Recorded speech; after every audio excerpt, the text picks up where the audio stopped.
Hi, everyone. Welcome to the Women of Northeast Indiana, our Influential Women live chat today, sponsored by KPC Media Group. My name is Lou Phelps, CEO of the company, and I'll be your moderator for this event. For the next 2 hours, you'll have the opportunity to hear from 16 interesting and diverse women who have made an impact in their career field and in nonprofit organizations in our local region, many of whom have overcome difficult odds to do so. We believe their stories will inspire you and perhaps give you some ideas of how you might climb the business ladder or start a business or go back to school for additional professional education while juggling a family and home. We had hoped to have a great luncheon event this year and for all of us to get together. But due to COVID-19 concerns, we've taken this approach this year, a live Zoom event. Next October, we hope we'll all be together. We're holding this event in October because October is celebrated as Women in Business Month nationally and celebrated here at KPC Media Group. All of our 13 newspapers have written about interesting women. In fact, last week we published a special editorial section with all of their stories. You can read it in its entirety at kpcnews.com if you missed it.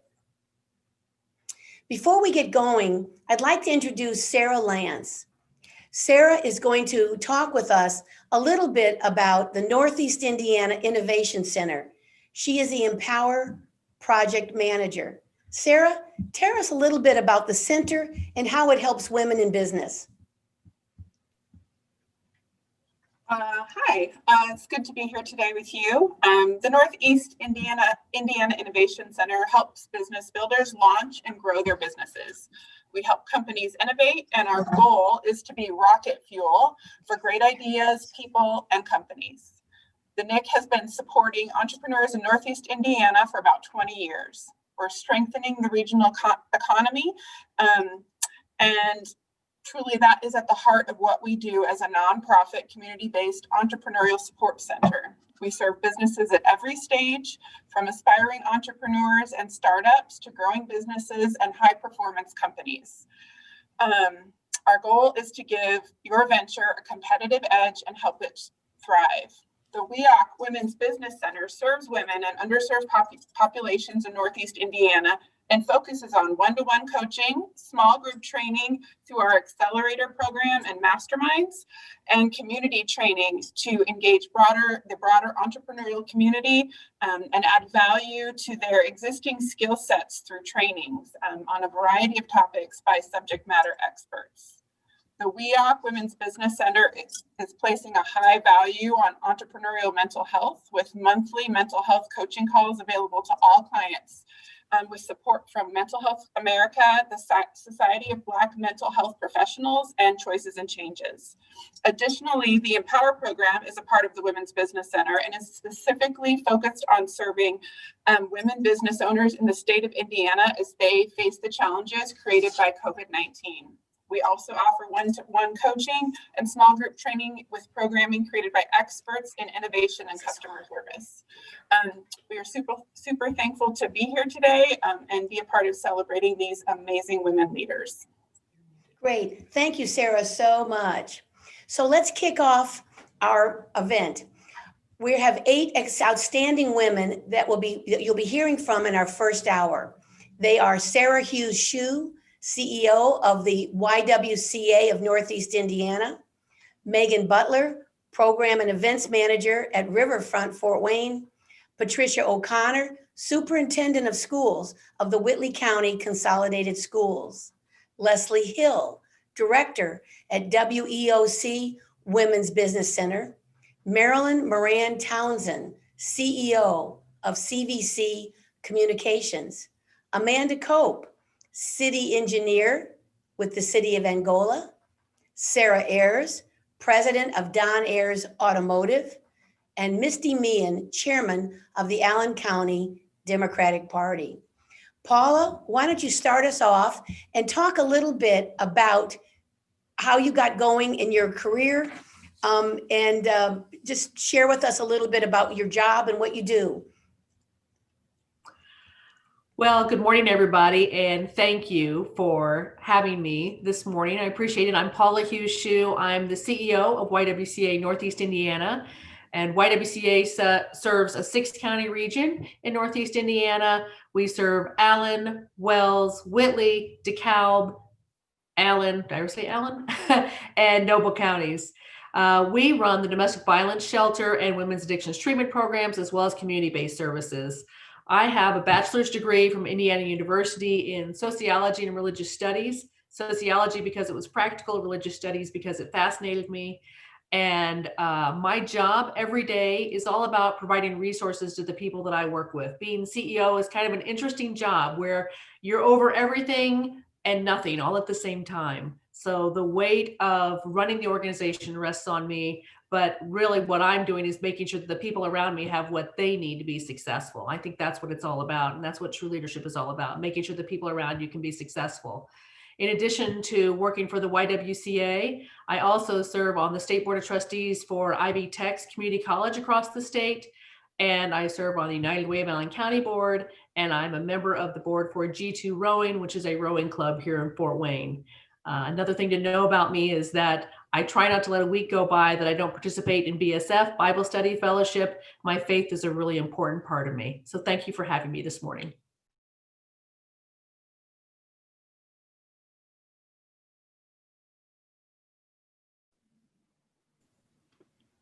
Hi there, this is Megan Butler. I work for Riverfront Fort Wayne. I am the program and events manager. I oversee about a third of the work that happens under Riverfront. We say that Riverfront is loosely divided into 3 sections. We have the development side, which is largely housed under the redevelopment department in the city of Fort Wayne. And they oversee the development and creation of public spaces and attraction of private development. We also have our riparian management team, which oversees the health and safety of our rivers. And then the third section, which is what I oversee, is more the public facing side of Riverfront. So the events, the programs, a lot of the operations, some of the marketing, etc. I study political science at PFW, and I pull a lot of that into my day-to-day work. I pull a lot of inspiration from the work of Aristotle and the more current work of Robert Putnam out of Harvard University. And on the personal side of things, I have 2 sons. They are 8 and 9, and they keep me super busy. They're very energetic, and they get to enjoy a lot of what we have to do here at Riverfront. Great, Megan. Thank you so much. Next is Patricia O'Connor, the Superintendent of Schools. Patricia, share with us about your career. Good morning. First of all, I'd like to say many thanks to KPC Media Group for organizing this event. And also thank you, Lou Phelps and your staff for getting all this work done for today. I think it's going to be a great day. Once again, I am Pat O'Connor, Superintendent of Schools for Whitley County Consolidated Schools. Our central office is located in Columbia City, which is about 20 minutes west of Fort Wayne. I live in Syracuse, Indiana, which is even further west than Columbia City. Regarding my education, I received my bachelor degree from the University of Georgia in science education, and received a master's degree from Indiana University, and completed my PhD at Purdue University in educational administration. I've had a long career in education. It's been a great career. 10 years as a middle school science teacher, and approximately 12 years as a middle school principal.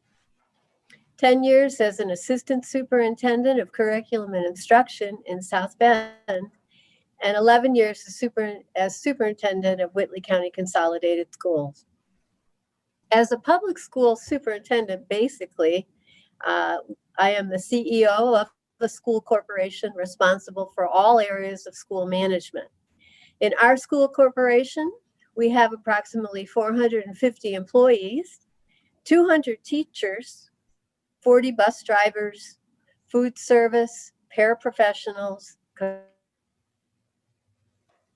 custodians, nurses, administrators, counselors, office staff, school resource officers, special education staff, technology staff, and central office staff to serve approximately 3,500 students and their families. Of late, we have been working on building a new high school, the only high school in the state that was being built at the time, a $93 million project, about 300,000 square feet in the age of a pandemic, which has been really interesting. It's a busy, challenging, and very rewarding career, and I learn something new practically every day.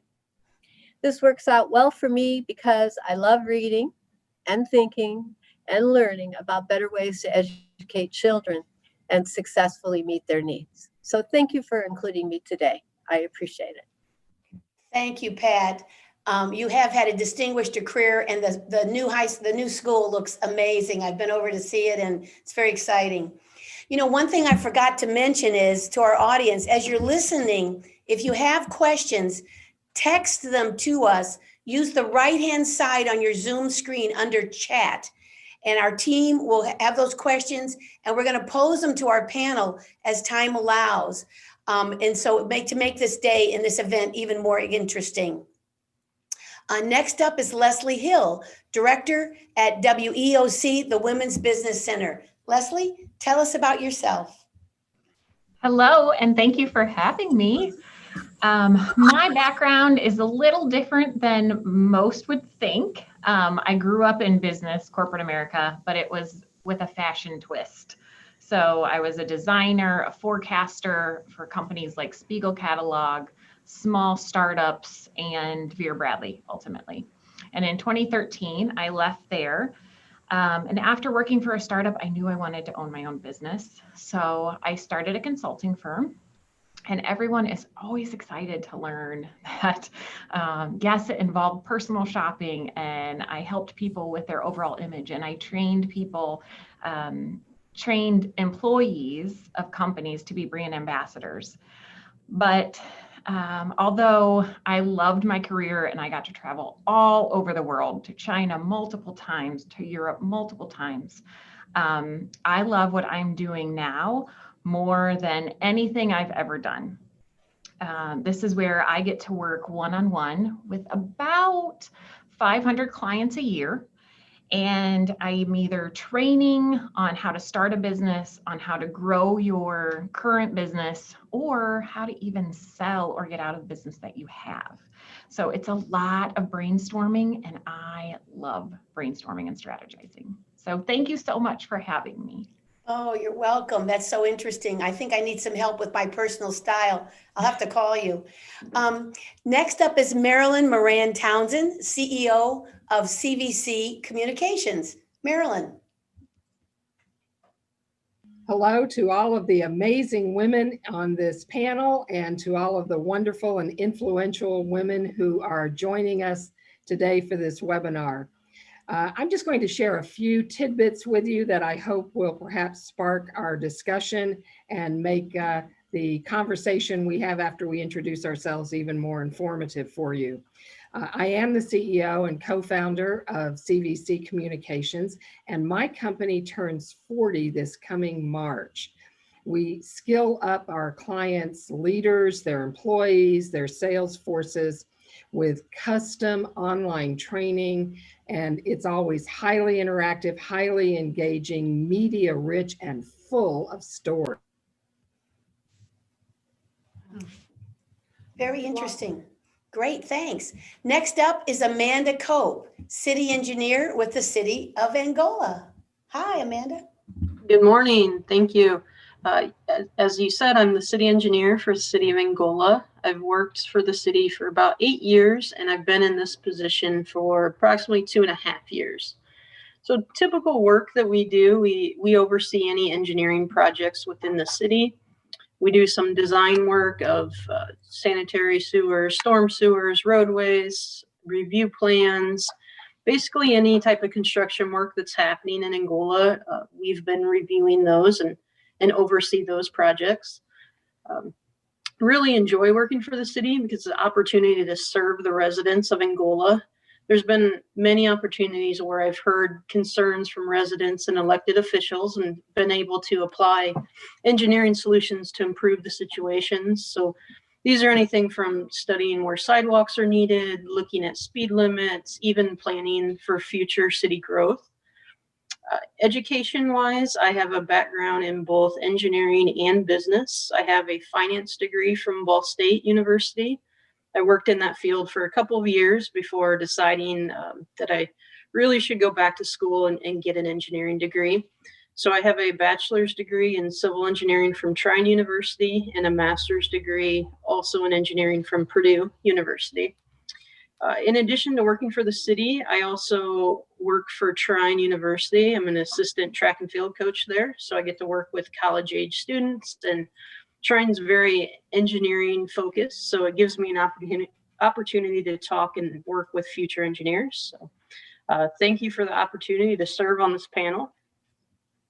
Glad to have you. Certainly, I look forward to your thoughts and comments later, because you're certainly in a often male-dominated field. So it's going to be great to learn more about you in this hour. Next up is Sara Ayres, president of the Don Ayres Automotive Group. Sara. Hi. Hi, thank you for this opportunity and the honor. My name is Sara Ayres, and I'm the president of Don Ayres Honda and Don Ayres Acura in Fort Wayne, and that's where I also live. I went to high school here in the area at Concordia Lutheran High School and went on to graduate from Duke University. From there, I did a full-time MBA program from Purdue in West Lafayette, and I graduated in 1996 and then started full-time here at the dealership. During my first year, I attended NADA Dealer Academy, which is an 11-month program of curriculum about managing automotive dealerships. In my job today, I'm hands-on at both my Honda and Acura dealerships. I visit each one and spend most of the day at one of them each weekday. I work closely with my general managers who run operations, as well as 17 department managers. Goodness.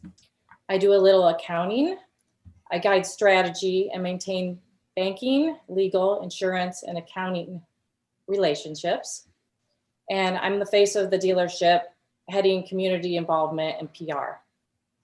Wow. Amazing, Sara. That's a lot, and you really are hands-on. It's very impressive. We've already had a question posed from our audience asking if there will be a video of this program afterwards. Yes, there will be, and it will be live at kpcnews.com, of course at fwbusiness.com for the next year. So we've already had a lot of interest in people who want to be able to share this, maybe missed the beginning or can't stay for the whole show. So we want to let you know that. I also want to mention that at the end of this first hour, we're going to take a very quick break. Then we'll do our next 8 honorees. Our last woman in our first hour is Misti Meehan, chairwoman of the Allen County Democratic Party. Misti, this is quite a political year. We've got a state senator in our second hour in the Republican Party, but tell us about being a chairwoman at your age of the Allen County Democratic Party. Take it away, Misti. Hi, everybody. Thanks for having me. Thanks for the honor. I appreciate it greatly. I am the chairwoman of the Allen County Democratic Party. I'm the chairwoman of the 3rd Congressional District Democratic Party. I'm also the vice president of the Indiana Democratic Veterans. So when you want to volunteer like that, and that includes fundraising, poll watcher and poll worker, candidate recruitment, planning events, running trainings, all the marketing, and being the spokesperson, for the various orgs. I had to find a job that would work with that. So I had to start my own business because the flexibility I need to be a volunteer in these particular positions, I have to be able to dictate my schedule. So to do that was to start my own business, and that's what I did. I started Misti Signature Services. I'm a loan signing agent, notary, and concierge. Pretty much if you need extra help, I'm your girl.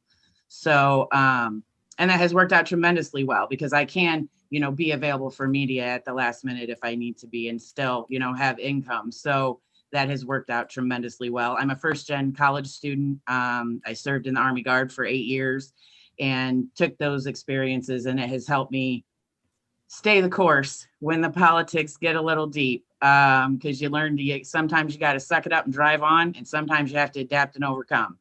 And I am fortunate to know about the adapt and overcome in running campaigns and being in politics in the year of a pandemic. So I'm very fortunate for that. And yeah, I just encourage everybody to get out there and vote, and thank you for having me. Misti, that was great. And I can't imagine what you're going through, no matter what party you're in right now. This is obviously challenging times in politics. All 8 of you, thank you so much. Let's move on to our first question. Again, Paula's going to lead us off, but our first question that we wanted to talk about was our core purpose of this event today for our audience. When we visioned this was to inspire women to progress in their career, to hear how other women have started or bought a business or got promoted in their job, and to expand our audience's network of potential mentors. But we're women, and that brings some different dynamics. We'd like you to each take a minute or so and share with our audience about how you have juggled work and your personal life as you're building your career. Maybe how you financed your higher education while you were working at the same time, as Amanda shared with us. So Paula, why don't you start us off and talk about that first? Well, thank you. And the short answer is you do them one at a time. You can only do one thing at a time. And remembering that you can only do one thing well has been key for me. I've always tried to have lots of hats and lots of plates spinning all at the same time. And what I've found is that if I take the time to focus, and I found this first when I was working on the MBA program. I worked full time while I was going to school part-time. I have an MBA from the University of St. Francis. It's so long ago that it was the St. Francis College when I graduated. So I've just dated myself. But I had to focus on one or the other. And now as I've evolved, what I've found works for me personally is to do things that let me bring my whole self. So it's really key for me. And in the role I have right now, I love this job because I get to use both my heart and my head. I don't have to leave part of myself on the sideline. I get to bring both parts. And so that lets me truly be me and truly express the love I feel for my family when I'm with them, and the love I have for my employees and the care I have in both areas. I do silly things to make sure that my family knows that they're loved. My son's a junior in high school at Concordia. Sara has a common connection. And I still make him waffles every morning for breakfast. And don't tell that I'm telling this, but I cut up his waffles every morning. It's just one of those little things that I do to make sure that he knows he's loved, and he lets me do it still. So it must be working. I have to take care of me and focus on what I'm doing. Great. Thank you so much. Yeah, maybe if there's time at the end, I'll tell you a story about when I announced to my children that I was going to take a break and not work and come home and be a mom. And the reaction I got was not what I expected. Megan, share with us a little bit about how do you juggle work and personal life? Because I think we all face it. You've got an 8 and 9-year-old. Talk with us just a little bit about that. So I love talking about this topic because it's obviously very close to my heart. So on top of the fact that I have 2 young boys, I'm actually a single parent. And so that adds significantly to the complication. And as you can imagine, trying to be a single parent in the middle of the crazy storm that is Riverfront, growing exponentially each year, has been a very intense and very trying journey for the last 4 years for me.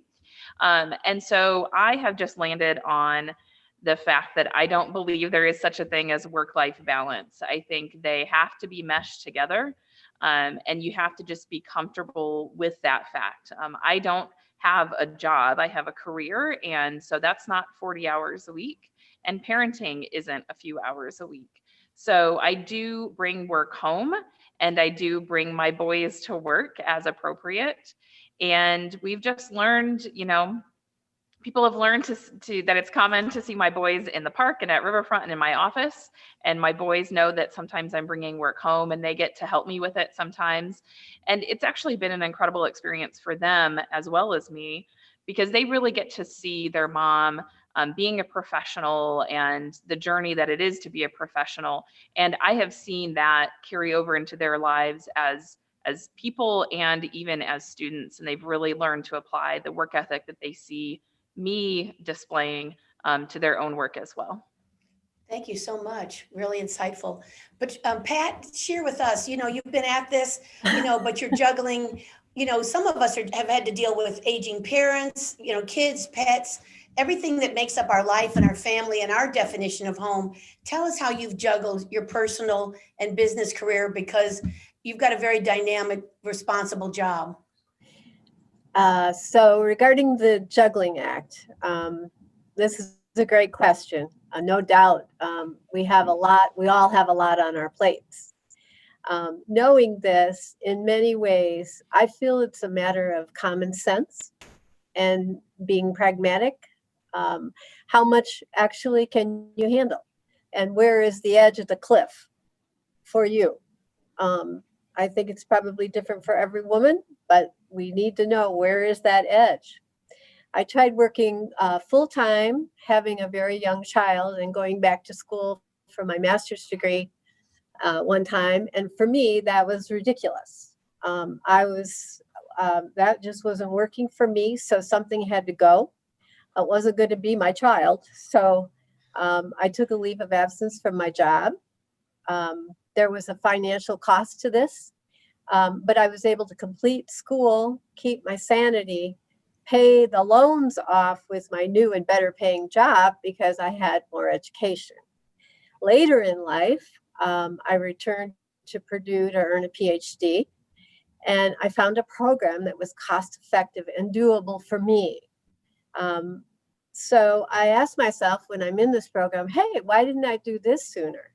Oh yeah, that's right, because I had a college student and I could only afford one college tuition at a time. So sometimes you kind of have to wait a little bit until the timing is better for you.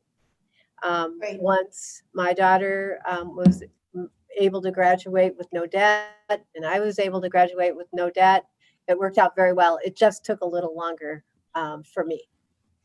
Thanks, Pat. Leslie, talk to us about balance. Balance is one of the core issues women deal with. Leslie. You got Leslie up on the screen? Yeah, but Hi, for some Leslie. reason it wasn't unmuting. So That's okay. Hey, in this technology world, we're just all rolling. We're women. We can cope, man. that's Go, right. Leslie, talk to us about balancing. So I do not balance well. I have a very hard time. I've flipped between thinking I could be a stay-at-home mom a couple times, trying it, failing, and going back into the workplace. I will say that what I do is make sure that I can have a job that's more flexible than it is pay worthy. So I could, on the trajectory that I was on in corporate America for fashion, I should be making more.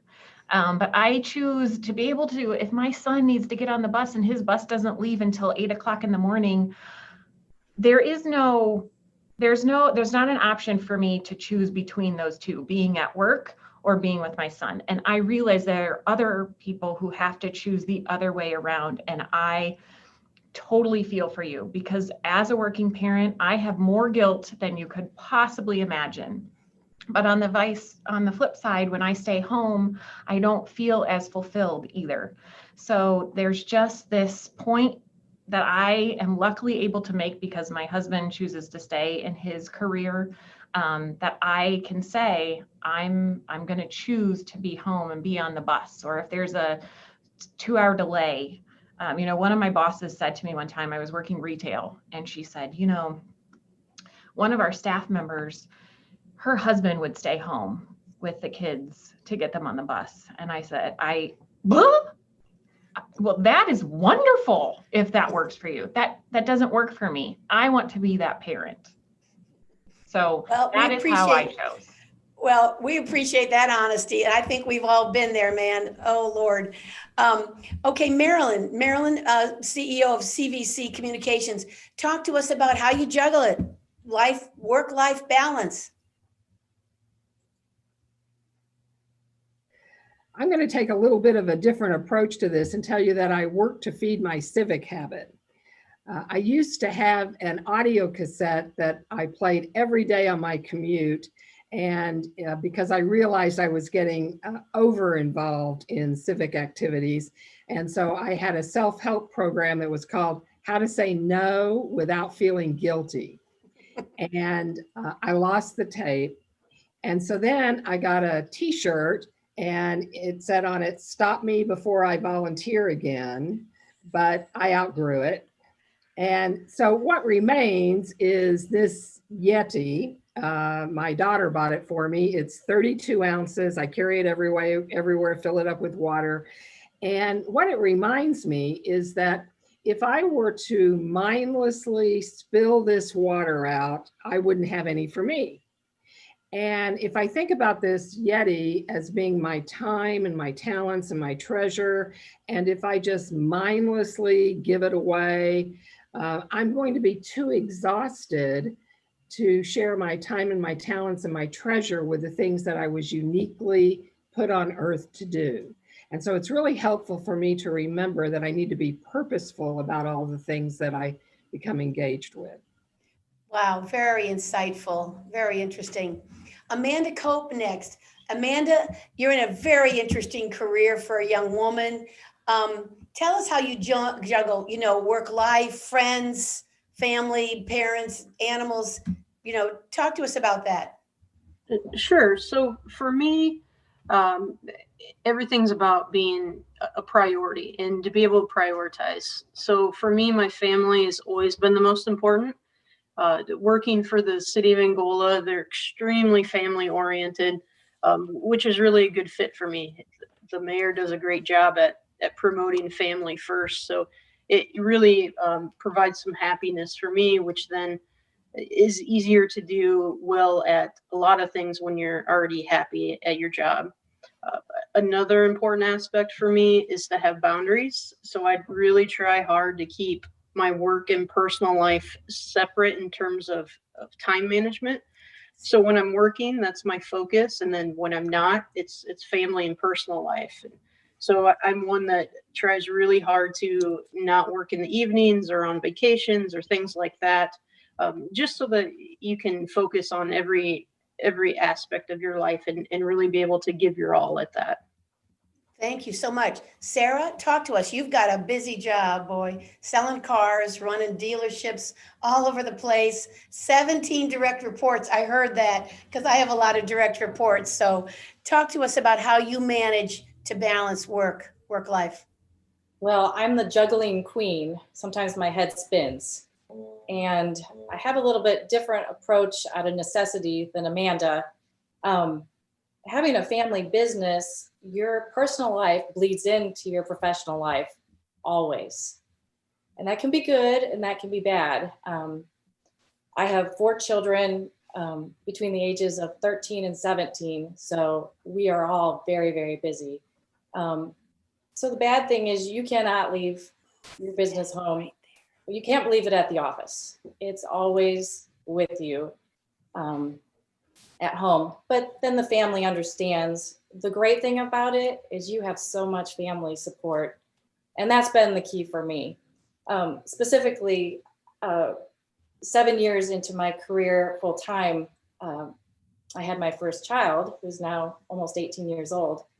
And my mother and the grandparents on the other side of the family both committed to me and did childcare and all kinds of transportation for me so that I could be at the office and be here with the management team and be as hands-on as I am. And I am so grateful for that. honestly, my 80-year-old mother still does dentist runs, picks up after school sometimes, even though I've got a driver with one of the kids. But that has been how I juggle, is a lot of family support. Yeah. Yes, it's very, very important. And you're lucky to have that mom to help out. It's terrific. Misti, share with us your thoughts about juggling work and life.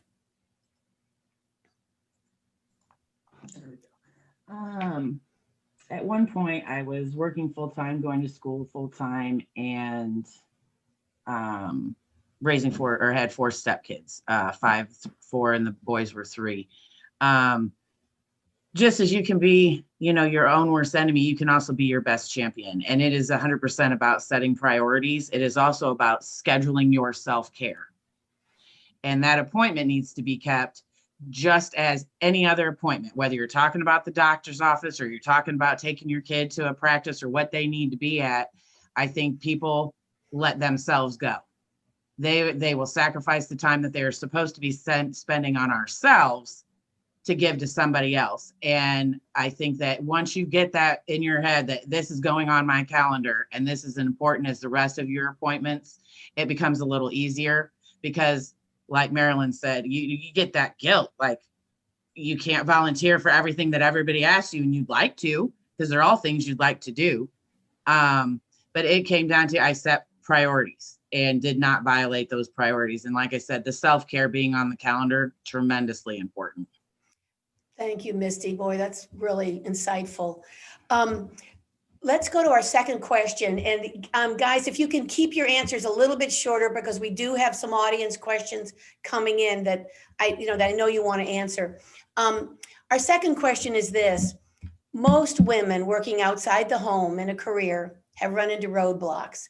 It might have been a terrible boss or a person who didn't view you as capable of moving up the ladder, or it might have been you, that you didn't view yourself as able to do more. Would you share with us a challenge that you've run into and how you got past it? Was there a mentor who really helped you get over the hump? A family member? Paula, start us off, if you will. All right, thank you. And I'll say that there have been no shortage of obstacles in my career and things that I've faced. One that comes to mind is when I was running the Downtown Improvement District, and we went into the arena debate. We wanted to build an arena downtown, for those of you who know that story, and we failed. Ultimately, County Council voted to not allow us to do that. And I looked at that and there's something stubborn in me. I refuse to accept that kind of failure. And I instead see it as opportunities. And at that point, I actually ran for county council and defeated somebody that had voted against me the year before. So my 2 things would be pivot, learn to turn on a dime and redefine what's happening to you. And also don't let anybody else define you for you. Don't let it undermine your self-confidence. It's so important that we believe in ourselves. And if I could leave one message, it's that you don't let anybody else tell you who you are. Boy, that's great. Thank you. Megan, talk to us a little bit about this, what you've run into.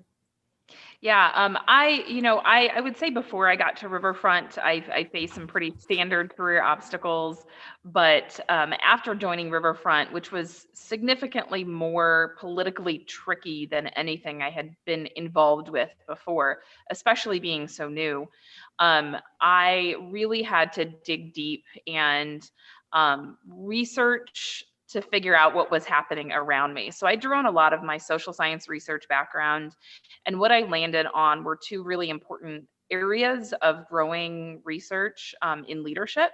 And the first is being really pushed by the Harvard Business School, and that is the idea of adaptive leadership. And I won't get into what that is, but it's really, really helpful, and I strongly recommend reading about it. And the second area was more emotionally intelligent leadership. That was a struggle for me and an area that I've had to really grow in, but I would recommend if someone's struggling to look into that as well. Thank you. Pat O'Connor's going to be next. Pat, you jumped from being a school teacher, very important, and you survived middle school teacher, high school teacher, but you jumped into administration. But share with us what roadblocks you may have run into to be a woman superintendent of schools and how you overcame it. Well, I totally agree with you. There were no barriers in becoming a teacher because when I went to school, we were all going to be teachers or social workers or nurses. However, once we were looking for a position such as an administrator, well, that was a little different story. And I just believed that being as prepared as I possibly could, having as much knowledge and skill and experience as I possibly could, and the opportunity to be able to lay that out in an interview, I really felt like I would have an opportunity for success. So all of that I think is really important to make sure that you have the necessary certifications and knowledge and skill. It is a big challenge, a big challenge. The other thing I just would like to mention is mentors are critical. And I have had the opportunity to have people that have helped me all the way along, that have literally pulled me along when maybe I wouldn't have even thought of some things myself. So, and those are, it's just amazing how in certain situations, mentors have really helped me move from position to position.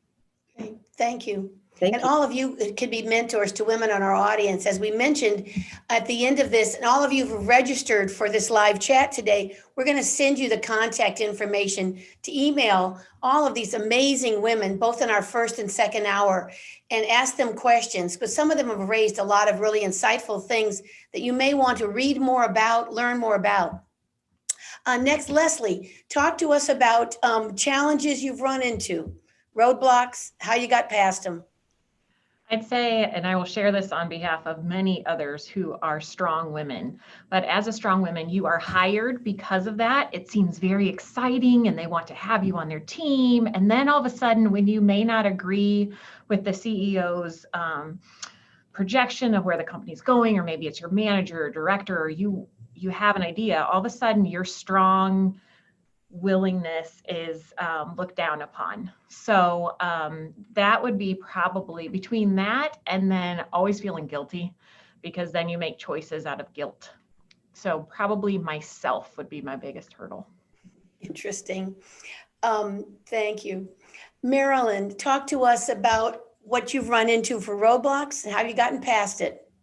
I am so thankful to my mother who had us do jigsaw puzzles as a kid, because that reminded me or helped me learn that disparate pieces could fit together if I just worked hard enough at it. So quick story, I was at a United Way board meeting several years ago where we were learning that the largest group of people United Way serves in our region were the working poor. And later that week, I went to a Fort Wayne Chamber of Commerce board meeting, and we were talking about incentivizing a company from Ohio that was looking to move to Fort Wayne with a lot of jobs, but those jobs were minimum wage jobs with no benefits. Now, we had two groups of leaders in our community who were good people, but they were working in absolutely opposite directions. And I was able to get them together to realize that the business community needed to help address this issue of the working poor. And so much great work has been done in our community as a result.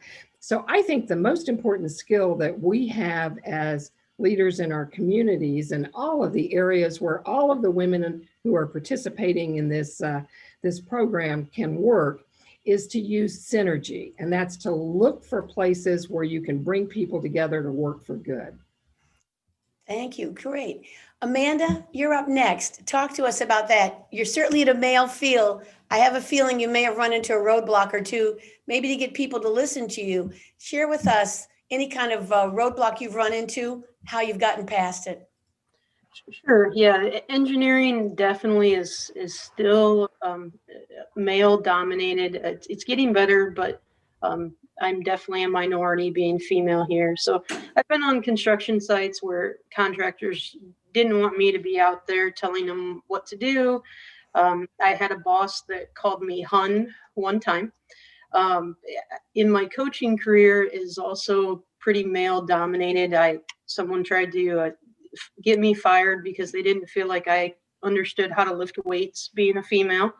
So all of those things have happened. They really have just made me push harder. Like Paula, I'm pretty stubborn, so I don't like being told that I can't do something. So, but what's really important for me was just finding my allies, finding the people that I could surround myself with that supported me no matter what. And I also think it's important to find people to understand what you're going through on those hard days. My wife is a firefighter, which is obviously a very male-dominated field. So it's nice to have someone in your corner that really understands what's going on and what you're going through and can empathize with that on those tough days. Thank you, Sara. I'm sure you'd run into something and it sounds like you're powering through it. And you've had so much education and experience that adds so much credibility. For those who haven't read about her, Amanda's also a coach at Trine University. So she contributes to young women in many ways. Sara, you're up next. Tell us a roadblock you've run into, automotive field. You know, that's a tough business. Tell us a roadblock you've run into and how you've overcome it. Well, I would like to talk about being patient and persistence for the people who are young, just starting their careers. When I first got out of school, I was pretty confident in my abilities and wanted to elevate our family business and bring new ideas. And I got shot down a lot. One of my favorite memories, it wasn't so great back then, but I always think back, we had an ad agency review and we wanted to go a different direction with an ad campaign. So we brought in a few ad agencies and I had just gotten my MBA and I had concentrated in marketing. So I thought my skill set would have been great to help make this decision. And the agency that I thought was absolutely, no question, the best did not get the business. My dad and general manager had chosen another one. And we didn't have them very long. It was not the best decision, but I was pretty crushed that they didn't take me into consideration what I thought.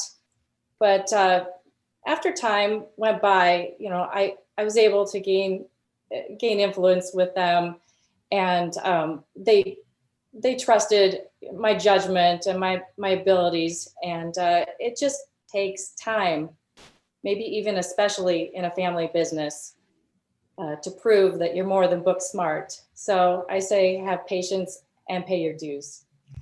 Boy, I can really identify. I'll share a story when we talk personally sometime. I really identify in a family business.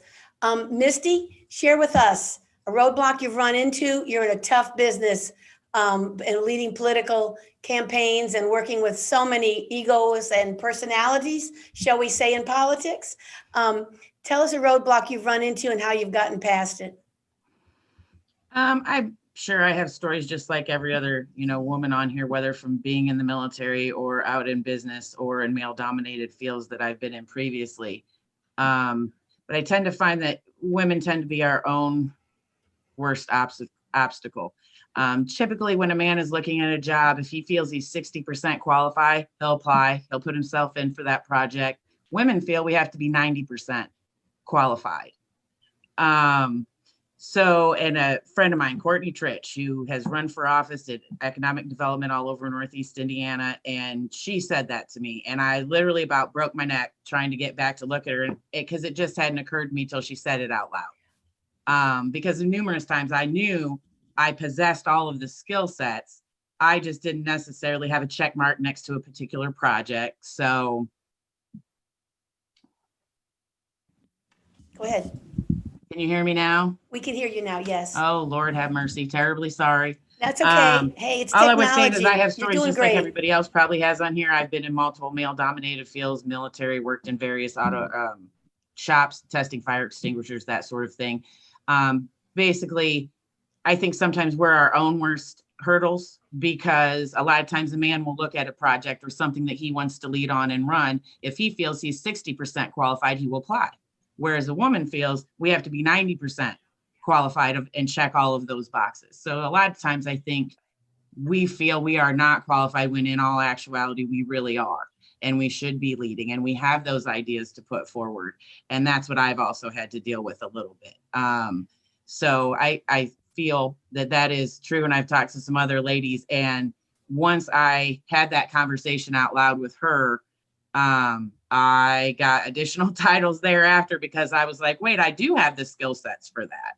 So I think it's coming to a reckoning of what you actually are, and that you are qualified for more than I think sometimes we feel we are. That is really great, Misti. Thank you so much. So a question from our audience for all of you, and we're going to try to put all of your faces up on the screen and just like wave your hand if you have a comment. One of the questions that our audience is asking is, what do you think that are some positives that will come from this pandemic? And I also wonder if you think there's any new positions or jobs that occur to you that are going to come from this pandemic.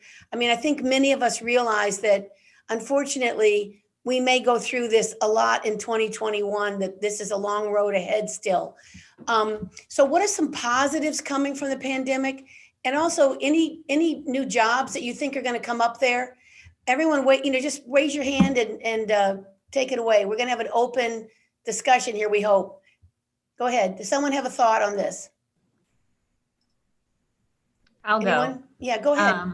I definitely think that we keep thinking that businesses are going to only be shutting down, but I can guarantee that there are going to be amazing businesses that come out of this, out of different necessities. So for maybe example, not like think, what? well, you think of just technology being used so much, probably before this, nobody had ever even heard of Zoom. And now we use it as if it's Google. So if you are thinking, I don't want to invest in this, or this is too hard, or maybe you can't find a job, if you talk to enough people and find out what their true pain points are, you can definitely make a business if it's 100% guaranteed toward pain points. Well, and working virtually reduces your overhead of running a company, right? So anyone else have some thoughts? Paula? Well, I thought that I do think that if we could all just be a little kinder to each other as a result of this pandemic and a little more understanding. I've seen great flexibility in my employees and in the way we handle each other. I think working remotely and working in the office has given us all the opportunity to juggle our lives a little bit more effectively. And I can tell you that for our office, we're probably going to keep working like this. It's no longer just measuring people by their butt being in the seat. It's about accountability for the work that you do, but that's not tied to a certain 8 to 5. It's not tied to sit in a certain spot. It's more about measuring the quality of the person. And I think that's going to give a huge advantage to women who have been struggling to manage their households and their work life at the same time, because it's a lot easier if you're working remote to run and put a load of laundry in between meetings or do a load of dishes, whatever. I just think life works a little bit better when you've got some better flexibility, and the pandemic has taught us that. Thank you. Marilyn had a thought on this. I want to reinforce what Leslie said, and that is that if you have an entrepreneurial itch, this is the time to scratch it. Every entrepreneurial renaissance that we have had in our region has come out of a depression or a recession. People who had other jobs and said, well, that didn't work out and I've lost that job during the pandemic. It's a great time to think about starting your own business. And there are wonderful groups like WEOC, but many others in our community as well. Elevate Northeast Indiana is a group I work with that can help you get your entrepreneurial venture off the ground. It's a great time to do that. Very insightful, thanks. We have another quick question here. We're women, we mother situations, we take care of everybody in our whole environment. Where do you draw the line between being helpful and being taken advantage of? Anyone have any thoughts on that? Who have we got? Does anybody have any, how do you draw the line between mothering your company and not being taken advantage of? We can't see anyone's hands up. Who? Amanda?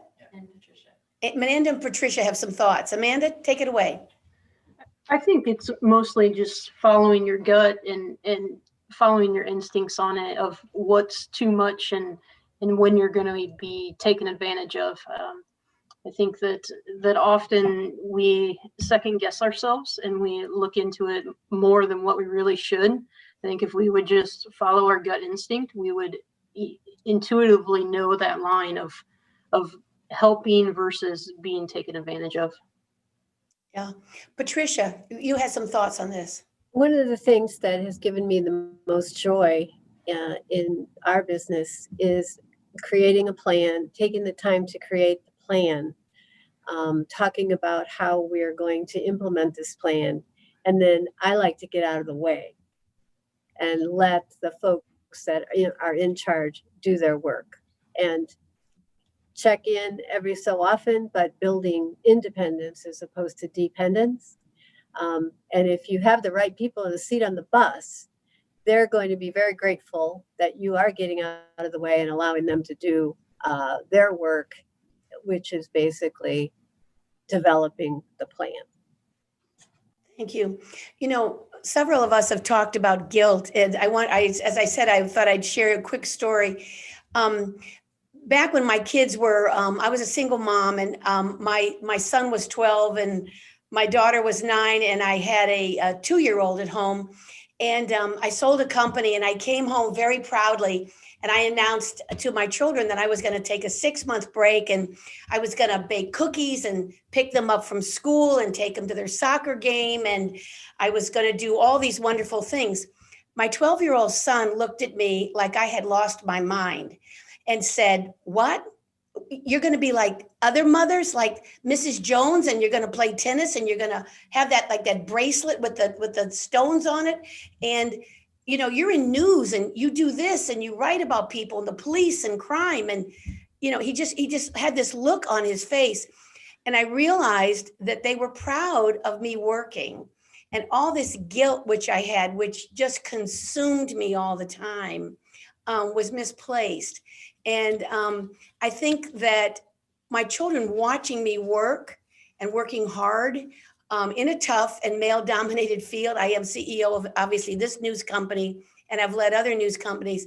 I think we have to own that our kids are proud of us, and we're also teaching them work ethic, and they're learning from us and seeing us juggle. So just some thoughts that I wanted to share. Anyone else have anything that's occurred to them that they wanted to add in before we take a quick break, bring up our next 8 panelists? And anyone else have any other thoughts? We have one more question. Yeah, we have another question here. Sarah Ayres, and she says, what would you say to students watching this who are too afraid to work in a man's world? Okay. What would you say to inspire? We have another question from someone very much younger saying, what would you say to students who are afraid to work in a man's field, to define, I'm going to be an engineer, I'm going to do something, be a urologist, be something that's a very male dominated field? And this is directed at Sara. Sara, could you respond to that? Sure. I guess I didn't really think that much about being in a male-dominated field when I was in school and thinking about this career. But once I got here, it was very obvious that I was surrounded by men.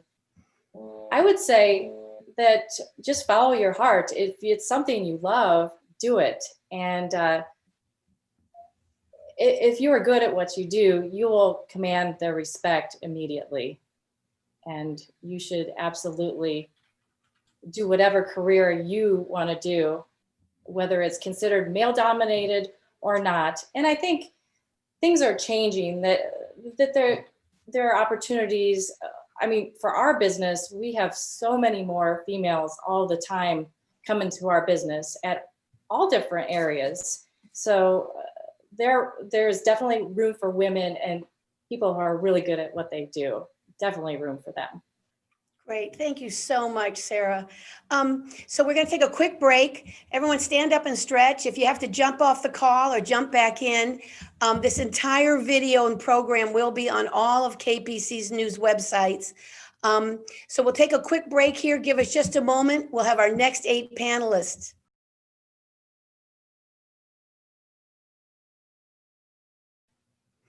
Welcome back to the Influential Women of Northeast Indiana live chat today, sponsored by KPC Media Group. My name is Lou Phelps, CEO of the company, and I'm serving as the moderator of this live chat event. For those of you just joining us in our second hour, over the next hour, you'll have the opportunity to hear from 8 more interesting and diverse women who have made an impact in their career field and in nonprofit organizations in our local area, many of whom have overcome difficult obstacles and odds. Our 8 women that we're going to be hearing from now are Ashley Stoneburner, Jordi Disler, Lisa Bowen-Slaven, who is Superior Court Judge of LaGrange County, Barbara Johnson, a co-owner of a dance academy, Liz Brown, Indiana State Senator, Margaret Malone, founder of the Farm Place, Jennifer Lutter, owner and manager of Country Heritage Winery, one of the really successful businesses here in Northeast Indiana that keeps growing, and Alicia Van E, administrator and chief environmental health specialist of the Steuben County Health Department. We have women in all fields, and we're excited to have them talk with you today. We're going to start off first with each of the women telling you a little bit about their job, what they do, and how they got there, a little bit of their background. So Ashley, if you will start us off. Ashley is Vice President and Chief Development Officer of the Fort Wayne Museum of Art. Ashley, take it away. Thank you so much, Lou. I'm so delighted to be a part of this group. Thank you again for having me.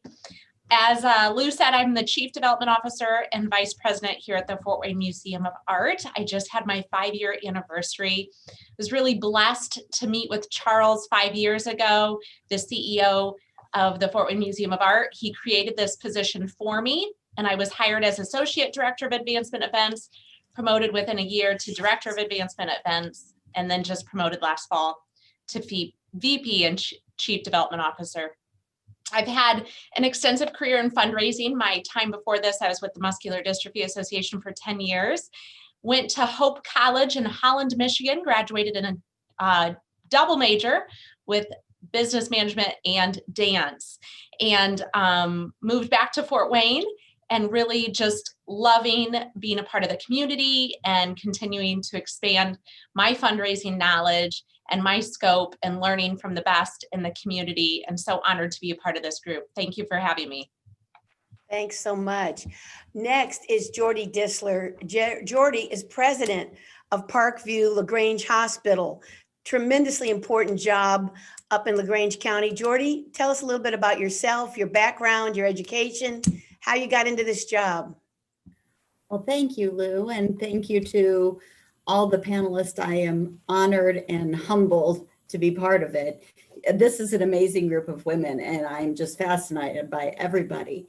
I am actually a nurse by background and have worked as a nurse for about 27 years. I am the president of Parkview LaGrange Hospital in the heart of LaGrange County, and we are a 25-bed hospital, part of Parkview Health, which is, as you know, one of the region's major hospitals, 9 different hospitals surrounding it.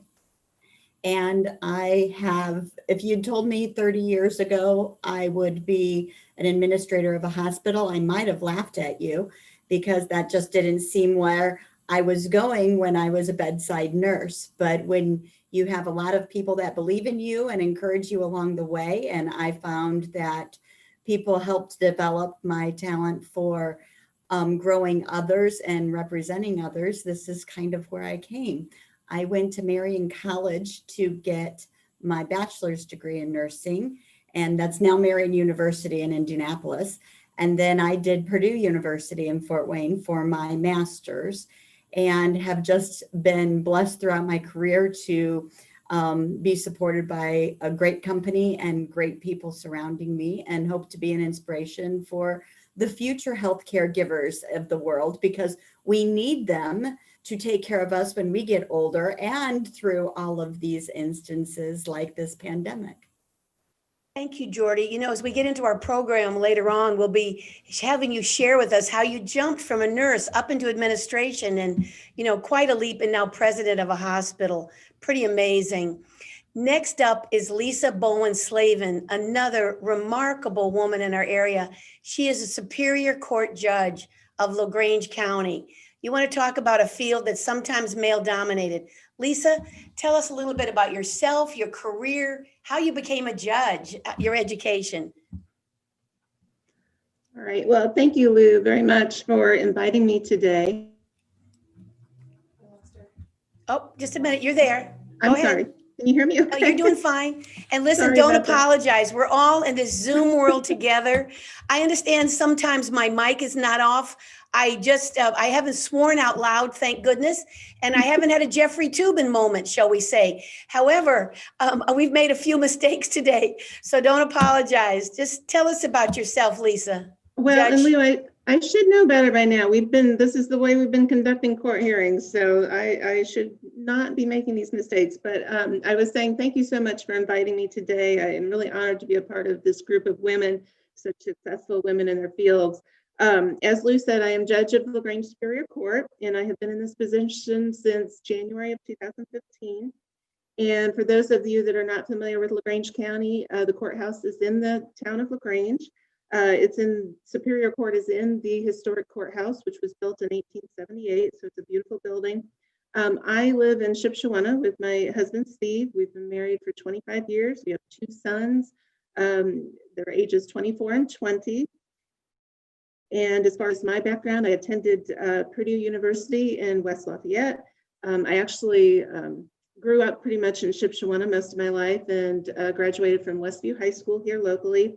Graduated after Purdue University, went to law school at Valparaiso, and graduated there in 1993.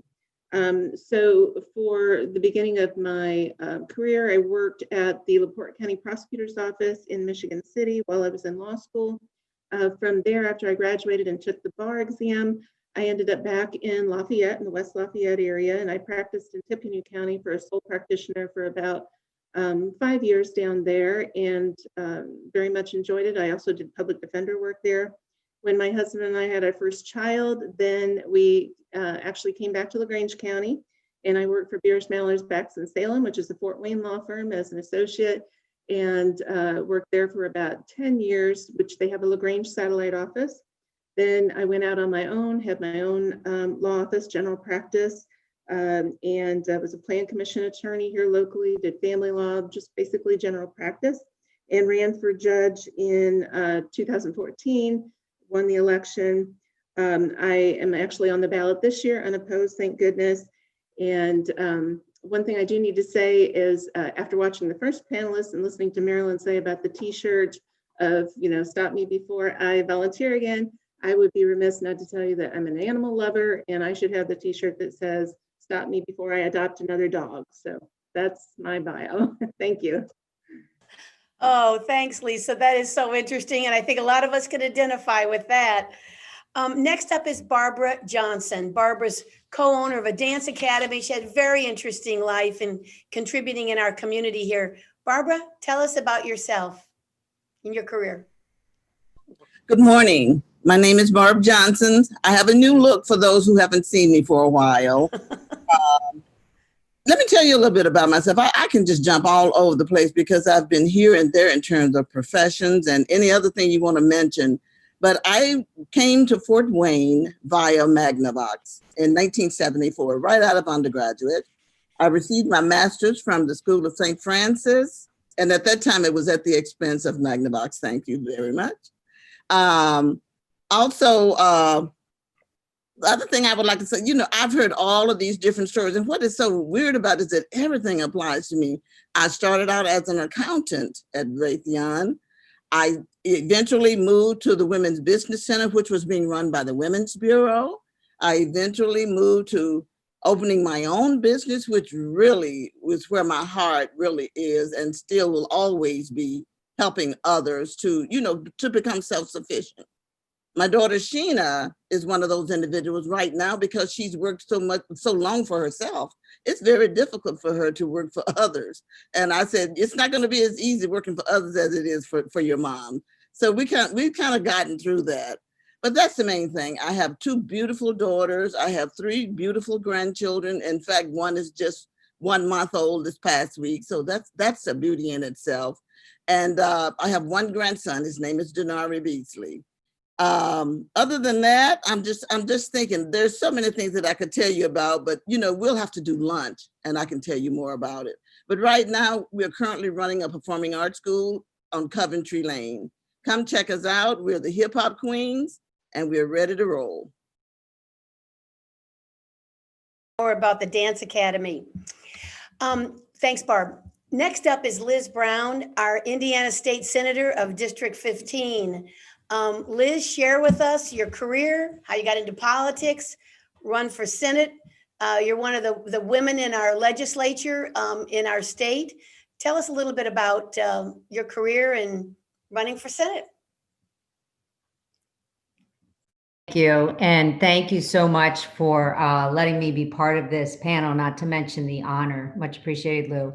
So I think that I'm probably one of those other mothers. My path is a little bit different. I actually moved to Indiana just to go to Notre Dame as my undergrad and then stayed on there for law school and then transferred to Iowa when I decided to get married to my husband. And so I thought that was the last time I'd be in the Hoosier state. And so when we settled here for his business, I had been not practicing, but licensed in various states in law and growing our family. So when we landed here, we had 5 children and we have 7 now, 10 years apart, 37 to 27.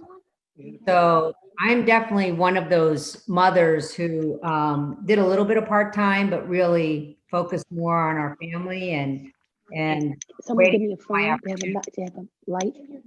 And I think that's what's important is, we all find our time. And so when I finally decided to enter politics, it's when our children were a little bit older and I had that time to do that and ran for city council and then eventually taught at St. Francis. I'd run for mayor and lost. And I think what you learn is you get into things, you get out of things, you try other things. And so when this current seat became open and the current senator at the time, Tom Weiss, decided not to run, I thought, well, I feel I have more to give back. So this is the 2nd term. We have 4-year terms as state senators. We are part-time. People will see me around town and think that I'm slacking on my job, but we start in session in January and this coming year will be done in August. And most of the meetings then will be done in district. And there are slowly more women entering politics on both sides of the aisle and down at the legislature, which is always encouraging. Liz, thank you so much. And to our audience, you will not believe this. Welcome to the world of the news. We have literally had a power outage at our building. Oh my. I can't even believe this. That's why you hear us whispering and we apologize. The program is still broadcasting, but if you notice, I am running, we're just using the window for light. I have a written script, thank goodness, because of course, everything else is not working. We're gonna keep going and hope to goodness it works.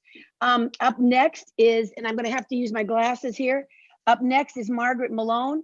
Margaret is founder of the Farm Place up in LaGrange County. Margaret, tell us a little bit about yourself. Margaret, tell us about your career. You've had an amazing career in volunteering in our community, business, lots of ways. So take it away, Margaret. All right, I have had an interesting career. Thank you so much for having me. I think, I should be probably in a different category from the rest of you because I'm a certified old person and I'm retired. So things were different when I was going to school. I went to college, I went to business school and so forth, but I wanted to be a secretary. I didn't necessarily want to have a degree. I wanted to be a professional secretary. And so I signed up right out of high school to Hartnett Business College. And the courses that I took then at Purdue University Calumet and also at the University of Wisconsin was also I could pass the Certified Professional Secretary test. And I might say that next month, hopefully, I will have my 88th birthday. So this is something that when I'm talking about things that happened in a totally different world, where secretaries were really important. And so I wanted to be the best one that I could. I wound up as a secretary, executive secretary to the president of American Steel in Chicago. I continued in that job, which was a very prestigious job at the time, until I found out after 15 years of marriage that I was going to be a mom. Obviously, that changed everything.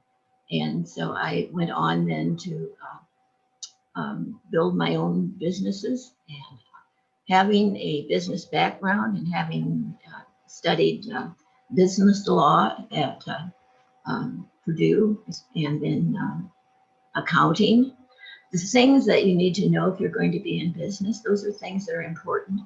I learned that you needed outside help. You need a professional attorney. You need a professional finance person to make sure that you're following all the rules. I went on to start my own businesses, several of them that were successful. And it wasn't until 1970s that I actually became involved in with nonprofits. So I think that brings me up to date as far as where we are at this point in time. As I said, I'm really honored to have listened to these people before me. What a great group coming up. I wish I were a lot younger so I could keep doing it. But I just admire you all so much. So I think that's it.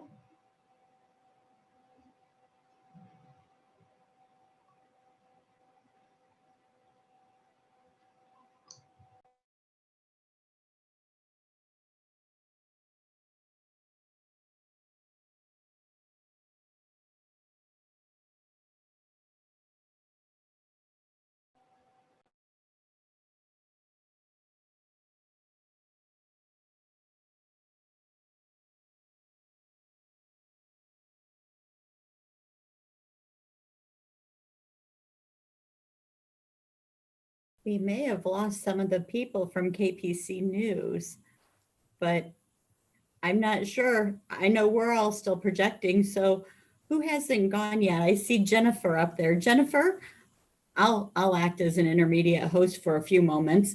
And Jennifer, why don't you tell us a little of your story? Hello, thanks for having me here. As other ladies stated, I'm honored to be with all you women represented here. I am co-owner of Country Heritage Winery in southern DeKalb County. I grew up in DeKalb County on a family farm, not too far from the winery. I graduated school from Garrett High School, married my husband then, Jeremy, and he is the co-owner with me. We married into another family farm in southern Noble County. Lived on the farm, worked in banking. So I worked in the banking industry for almost 7 years when we adopted our son. Then I was a stay-at-home mom / worked on the farm. So I helped on the farm, drove tractors. We had a U-pick blueberry farm that I ran all summer and hired the picking and ran that farm while my husband was working his other job. So I did that, which then in turn, as we grew and as we got bigger, moved into growing grapes and blueberries and things, which we ended up with the winery, opening the winery in 2011. I now work pretty much full-time at the winery, still help on the farm occasionally, but the winery has grown enough that I am here most days. I do all the accounting for all of our businesses and do a lot of the HR and running of the front room and the tasting room and the operations of the business, along with my staff, which fortunately I have a great staff that supports me. So I grew up in a very male-dominated world in farming and married into that, and still this day, but fortunately for us in the winery industry, women are becoming more prevalent in the wine industry. There's even female winemakers at this point. Great. So it's been growing, and we've been doing a lot better and a lot more growing. So that is my history. Thanks, Jennifer. Jennifer, would you wave at me? Can you hear me? This is Lou Phelps. Can you hear me? Okay, great. Folks, if I'm not sure, and you guys are amazing for going forward. We have had a total power failure at our building in Fort Wayne. I mean, we are in the dark. Not a single computer, anything's working. So we're going to keep moving forward. So you're not going to see me on the screen, but that's okay. We're going to move forward on the program. So up next is Alicia Van E. Alicia is with the Steuben County Health Department. Alicia, tell us a little bit about your career, your background, and how you came into your job. Alicia, go ahead and hit your space bar and talk. Hi, my name is Alicia Vanny. I am the administrator of the Steuben County Health Department in Angola, Indiana. I am a graduate of Western Michigan University. I also attended Northern Michigan University in the UP of Michigan. I'm a native Michigander. I was born and raised outside of Detroit, and I've kind of done a giant circle, went all the way up to the UP, to Kalamazoo, now down to the Angola area. I'm actually a current resident of Ohio, so I actually crossed the border between Ohio and Indiana 5 days a week, if not more. And I am a recent graduate. I graduated in 2013, and when I graduated from college, I tried to apply to every job that I could that fit my 2 different degrees, which are political science, and I also have a Bachelor of Science in Environmental Analysis and Resource Management. And it is a very hard job market for those that are just entering that field. There's not many entry-level jobs for somebody recently graduating from college. So I tried to do everything I could, internships, and I actually had to go into a different occupation, into data entry, and also working for a computer company for a while. And then I was told that there was a position open at the health department, and I applied and got the position, and I relocated within 3 weeks of actually applying and interviewing. So it was a quick relocation, not knowing anybody in the community. But after that, about 1.5 years later, the position for the administrator opened up, and I actually went for it and applied and was actually chosen for the job role. So now I'm currently the administrator on the front line during the coronavirus pandemic, which the last 8 months has pretty much consumed my personal and professional life. So it has been a very challenging year, but I truly appreciate what KPC Media is doing and all the ladies that I'm joining today. And that's a little bit of my background. Thank you so much, Alicia. Again, for those just joining us or somewhat confused about what's going on, I'm Lou Phelps, CEO of KPC Media. We have had a total power failure at our building in the Centennial Office Park in Fort Wayne. We have no computers, no nothing. But yet we're going on. Fortunately, we're using a Zoom webinar in the cloud, and it's still broadcasting. So let's begin with our first question today. Our core purpose of this event, when we discussed having it, was to inspire women to progress in their career, to hear how other women have started or bought a business or got promoted in their job.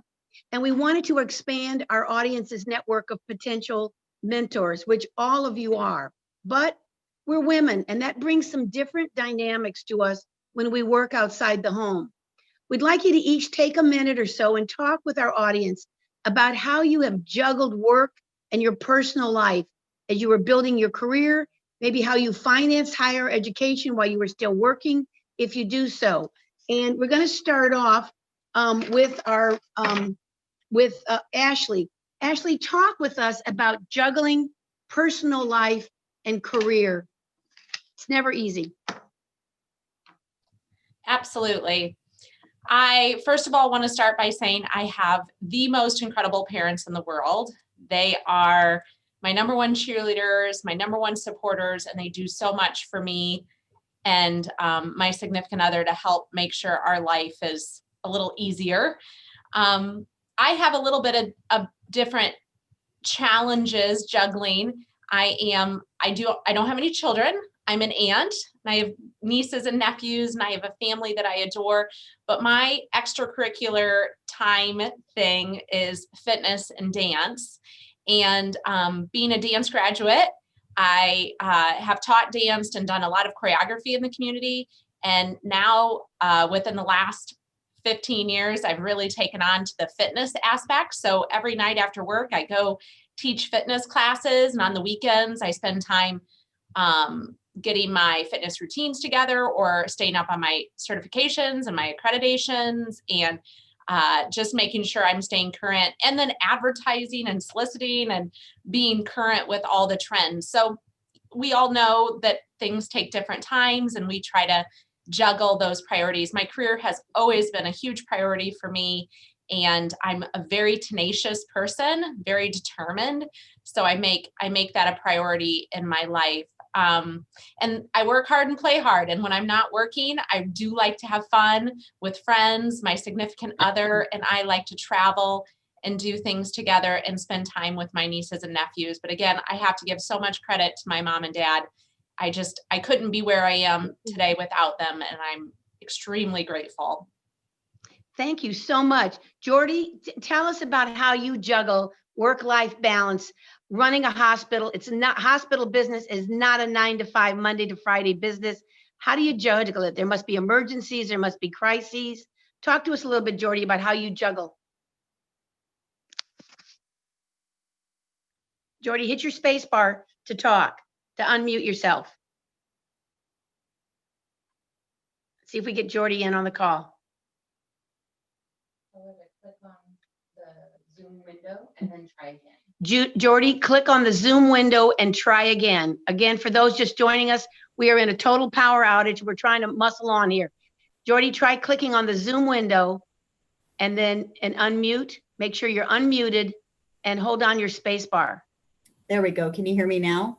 Yes, perfect. Yay. I feel like a commercial. In healthcare, you are correct. That is not a 9 to 5, Monday through Friday career.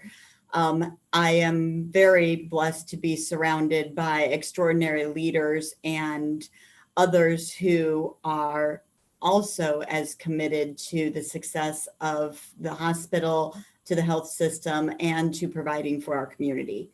So that is one of my main things of finding a work-life balance, is that you need to surround yourself with others who, one, make up for some of your weaknesses, and two, bring those strengths to the entire team so that it can continue to run. I had to learn early in my career that delegating was a thing that I struggled with, but you have to learn how to balance that as well. A lot of times in our careers, especially as women, you get promoted because you are the best at a certain skill set. But when you move, when I moved from a nurse, which I was a good nurse, but I moved into leadership, and that's a whole different realm. And now I'm leading and developing others, and you need to work on how to help them succeed. And you have to give the confidence in others, allowing them to fail and allowing them to succeed as well. So truly trusting, developing, following up, and making sure you have the right people on your team allow you to go home. And again, keeping that work-life balance, I follow right along with Ashley there. And I have an amazing supportive husband and a wonderful family and great friends that understand that sometimes my phone's going to go off.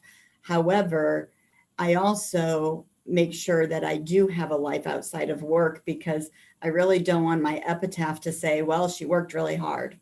I want them to know who I am for me and the things that I've contributed to the community, to life, and to others' lives. So I think that's the thing, is you want to make sure you are contributing on all levels, not just in your own work life. Thank you so much, Jordi. Lisa, a judge, how do you juggle personal?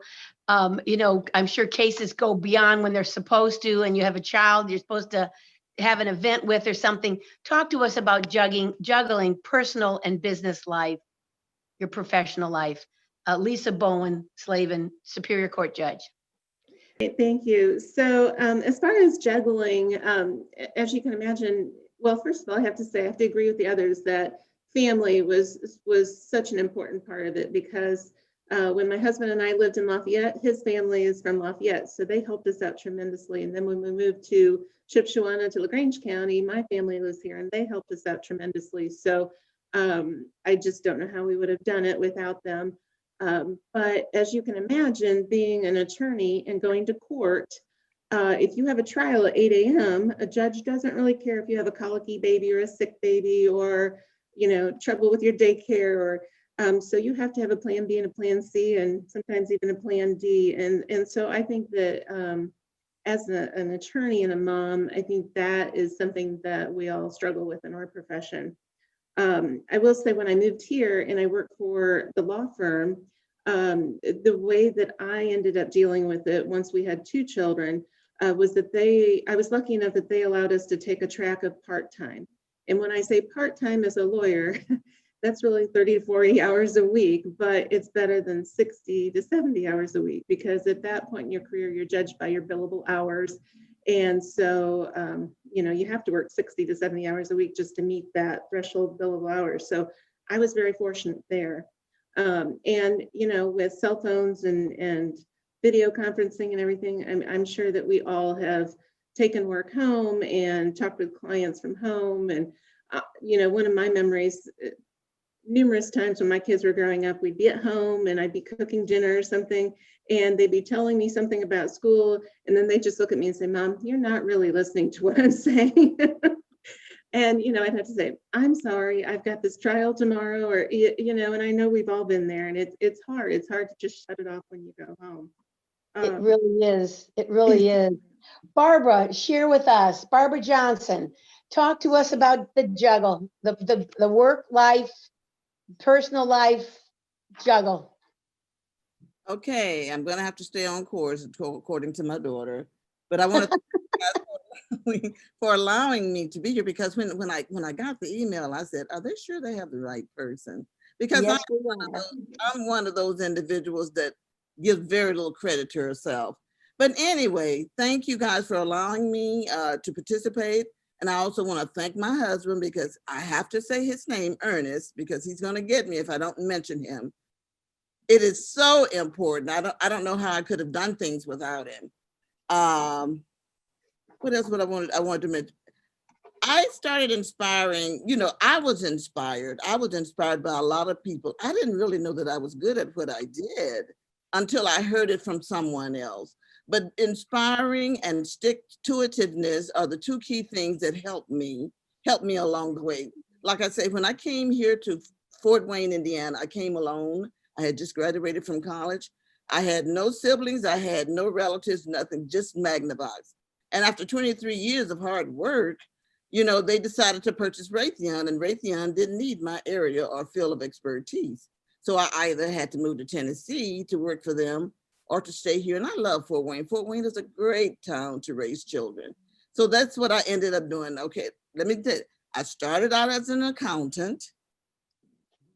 Once I was laid off from Raytheon, I moved to the Women's Business Center, which is the Fort Wayne Women's Bureau, where I helped surmountable a number of women. You know, Woodhouse Day Spa, that was one of our success stories. We had some pretty big success stories, and I felt really good about it. So that's the next thing. After that, you know, I really think Raytheon did me a favor, because I was able to go home and spend some time with my 2 daughters. I'm not saying they did me a favor monetarily, but they did me a favor in terms of, you know, really starting to get into my family. And I asked my daughter, I said, when I got laid off and I was no longer going to work, what did you guys think? She said, "Mom, you had us so busy, we didn't have time to think about you." So what can I say? I mean, and it was so true. She said, "We didn't have time. You taught us to be busy, so we were busy as well." But Yeah. anyway, the bottom line is, I ended up going to the Women's Bureau, and that's where I saw that they had a need for what I was able to give them. And as a result, you know, it ended up coming out to be I was there for 12 years. After that, believe it or not, I was opening up a dance studio. That's why my girls said they were so busy too. But anyway, we opened up the Performing Arts School. It's been here. This is our 21st year. Can you believe it? No, it's amazing. And you wonder why we wanted you in this group. Goodness. No, you know, I mean, I'm just blown away because like I say, it hasn't been easy. And like I said in the article, in the interview, it wasn't easy, but I proved to some, and I'll be very honest with you, I really thought moving out Southwest was going to be difficult because of what I looked like. But you know what? There was a need for what I looked like, and the people showed me, you know. So it's been a good turn. The only thing I can say is my daughters thought I kept them so busy, and I kept myself so busy. They wrote this thing on the screen. We were at my workplace, and they came up on my computer, and they drew this little straggly lady, and it said, "I'm every woman." They go, "Mom, that's you." Oh, that's great. It's so great, Barb. Next, Liz Brown. Liz, our Indiana State Senator. I can't imagine what you go through in juggling your personal life, your professional life, state senator. Liz, share with us some of what it's been like. For those who sort of vision, maybe I'd like to get into politics. Talk to us about you know, being a woman state senator and juggling. Well, you know, the first thing I say if anyone ever asks me is there's no particular degree or skill set you have to have. Whatever you bring to the table, it helps enrich the conversation. So that's the first thing. And there's no direct path to get there either. As I mentioned before in my introduction, I mean, I went to law school and I passed the bar in several states, but I stayed home and raised our children pretty much. I mean, a few little part-time gigs here and there, a lot of volunteer work, as all of us as mothers do. But I think that what's important when you're considering politics is you can get into it anyway. There's not one set path. But in terms of the personal life, I think, and obviously we've all seen or don't watch any media now with the rancor and the rhetoric, but it is a little daunting. And I wonder sometimes if that's why some women don't get into it. When I've run for office, I've had very serious conversations with all of our children because it can be personal and it can be ugly. And they have, when they're little, they don't maybe notice it. Maybe they think it's cool. When they're older and they have access to various social media outlets, it can be harder. It's always harder on the families than it is on the candidate or the elected official. I can't imagine, Liz. It's wonderful, though, that we have a woman state senator in our area. We have another one up in LaGrange area. So we're very fortunate to have two women in our Indiana state legislature from our area. Margaret, share with us personal life and professional life juggle. You've been such a leader in LaGrange County and everything you've done in nonprofits. So Margaret, take it away and share a little bit with our audience. Thank you. As I said, after being married for 15 years and working and thinking I would never have a family, we found out that this was going to happen, and I finished off as quick as I could with my job and was a stay-at-home mom. And my son is now 54 years old, is the one who's helping me out here with a medium I'm just not familiar with and not very comfortable with, but he's here. He has, as I said, a very successful career and here still now to help his mom out. So during the years, I have found that one of the things when Doug started college, I was able to then start in another direction. And so I started companies, basically, started businesses that I felt comfortable with. I started a line of resale shops, consignment shops, and those were successful. And I tried a couple of different things that were successful, bed and breakfast and a diner, and enjoyed all of them. And with each one came different challenges. I was able to move back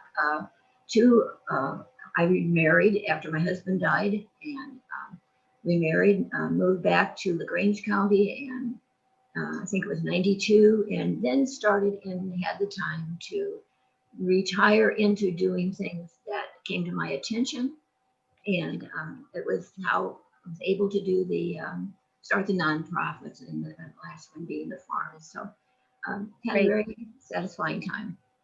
Thank you so much. Next, Jennifer Lutter. Jennifer, share with us how you juggle professional life, personal life, because I think every woman on this show, that all of our audience, our public that's listening, we're all doing it every day. So Jennifer, share with us how you juggle in your career, owning a winery. Very interesting. It's such an interesting business here in our area. So I was very fortunate when I was first starting out as a mom that we farmed. So my son, he basically just went everywhere with me. We went to the blueberry farm, he went with me. I drove a tractor, he went with me. Then as we opened the winery and got into that business, it was a little more challenging because I couldn't have a toddler running around the winery all times of the day. So thankfully I have a very strong family background, and they're all local on both sides and helps me out with that, and my husband. So it is a juggle. And my son was one of those travel baseball players. So we traveled all over to watch him play baseball. So with the winery being a weekend-based business, that was definitely a challenge we had to overcome. And basically we rotated. You know, my husband and I did a lot of divide and conquer, you know. I would go with my son and he would be here, or I'd be here and he'd go with my son, and take turns, and kind of maneuvered it through with teamwork. So that's mostly how we did it. I mean, with my husband and I both working, and so and then with the grandparents too, that helped out a bunch. And so it takes a community to raise a child, and I firmly believe that. Really takes a big community. Yeah, a really big community to run a business and a family and everything else. Yeah, Thanks so much.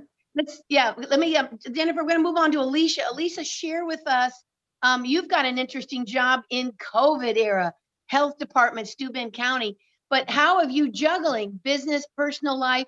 How are you doing all this? So I'm not doing it alone, that's for sure. I do have a good support network. I'm technically a newlywed, so my new husband has been very supportive, especially when I'm getting calls at 11:30 at night or in the middle of the night. My coworkers at work, our team is very close knit because we are all working towards the same goal. But it has really been a struggle this year, professionally and personally, because I was planning a wedding. I was going to be the blushing bride, and it was really difficult for us to actually make the decision in July to cancel our wedding and go with something a lot smaller and more intimate. And even during our wedding weekend that recently occurred in October, I was working. So I was working in the morning and I was doing rehearsal dinner in the evening. And so you kind of find a balance as you can, but it's really a struggle when those two things collide, but we try to do the best that we can. And I work 24/7 these days. Well, thank you so much, guys. Okay, so now let's go to our second question. You know, our second question, again, that we did in our first hour, but we want to repeat it. And again, I apologize. We have had a total power outage here, but we are muscling through. Most women working outside the home in a career run into roadblocks. It might have been a terrible boss or a person who didn't view you as capable of moving up the ladder, or it might have been you, that you didn't view yourself as really capable of doing more. Would you share with our audience a challenge you've run into, how you got through it, how you got past it? And again, we'll start off at the top here with Ashley. Ashley, lead away with us. You know, we've all run into stuff. You know, it's just jobs, it's life. Sometimes women run into some more challenges than men. Share with us, Ashley, something you've run into and how you've gotten past it. Sure. I can think in my career, I've had managers that have set really probably unreasonable expectations on me as a leader or as a fundraiser. And not only were those expectations unreasonable and unrealistic, they were also not supported.